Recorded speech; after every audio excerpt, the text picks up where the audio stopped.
ನಮಸ್ಕಾರ ಸ್ನೇಹಿತರೆ, ನಾನು ನಿಮ್ಮ GT ನಾಟಿ ಸತೀಶ್.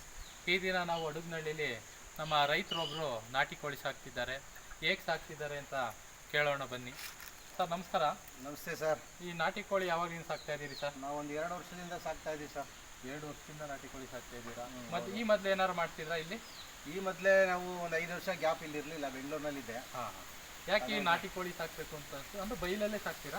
ಬೈಲೆಲ್ಲ ಬಿಟ್ಬಿಟ್ಟಿದ್ದೀವಿ, ನೋಡ್ತಾ ಇದ್ದೀರಲ್ಲ. ಅಂದರೆ ಬೈಲಲ್ಲೇ ನ್ಯಾಚುರಲ್ ಆಗಿ ಕೋಳಿ ಹೌದು. ಆ ಥರನೇ ಸಾಕ್ತಾ ಇದ್ದೀರಾ. ಹೇಗೆ ಅನಿಸ್ತಿದೆ ಸರ್ ನಾಟಿ ಕೋಳಿ ಸಾಕ್ಬೋದಾ? ನಾಟಿ ಕೋಳಿ ಸಾಕ್ಬೋದು, ರೈತರಿಗೆ ಉಪಕಸಬು ಇದು ಜೊತೆನಲ್ಲಿ ಇಟ್ಕೊಂಡ್ರೆ ರೈತರ ಆದಾಯಕ್ಕೆ ಉಪಕಸಬಾಗಿ ಇಟ್ಕೊಂಡ್ರೆ ಚೆನ್ನಾಗಿ ಬೆನಿಫಿಟ್ ಇದೆ ಅಂತ. ಹೌದು ಸರ್ ಮಾರ್ಕೆಟ್ ಎಲ್ಲ ಹೆಂಗಿದೆ ಸರ್? ಮಾರ್ಕೆಟ್ ಎಲ್ಲ ಡಿಮ್ಯಾಂಡ್ ಇದೆ ಸರ್, ತುಂಬ ಡಿಮ್ಯಾಂಡ್ ಇದೆ. ತುಂಬ ಡಿಮ್ಯಾಂಡ್ ಇದೆ. ಇಲ್ಲೇ ಬಂದು ತಗೊಂಡೋಗ್ತಾರೆ. ಸುಮಾರು 2 ವರ್ಷಗಳಿಂದ ಸಾಕ್ತಾ ಇದ್ದೀರಿ. ಹೇಗೆ ಅನಿಸ್ತಿದೆ ಸರ್? ನಮಗೆ ತುಂಬ ಖುಷಿ ಆಗ್ತಾ ಇದೆ, ಕೋಳಿನಲ್ಲಿ ಚೆನ್ನಾಗಿ ಬೆನಿಫಿಟ್ ಇದೆ ಅಂತೇಳಿ.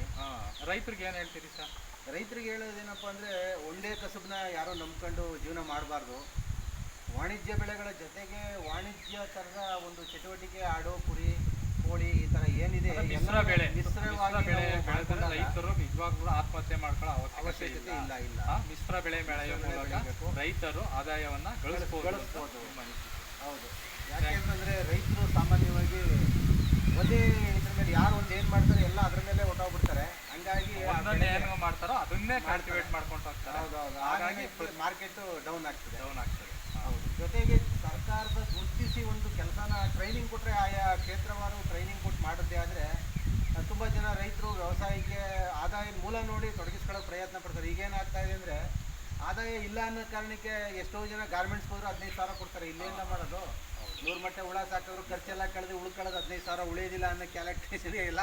ಆ ಗಾರ್ಮೆಂಟ್ಸ್ ಹಿಡಿಯುವಂಥ ಪರಿಸ್ಥಿತಿ. ಆ ಉದ್ಯೋಗನ ಈ ಟೈಪಲ್ಲಿ ಮಾಡಿದ್ರೆ ಇಲ್ಲೇ ಆದಾಯವನ್ನು ತಗೋಬಹುದು. ನಾವೇನು ಮಾಡಿದ್ದೀವಿ ಅಂತಂದರೆ, ಸ್ವಲ್ಪ ರೇಷ್ಮೆ ಜೊತೆಗೆ ಹಾಕೊಂಡಿದ್ದೀವಿ. ಆದರೂ ನಮಗೆ ನೀರಿನ ಪ್ರಾಬ್ಲಮ್ಮು, ಬೋರ್ ಇಲ್ಲ.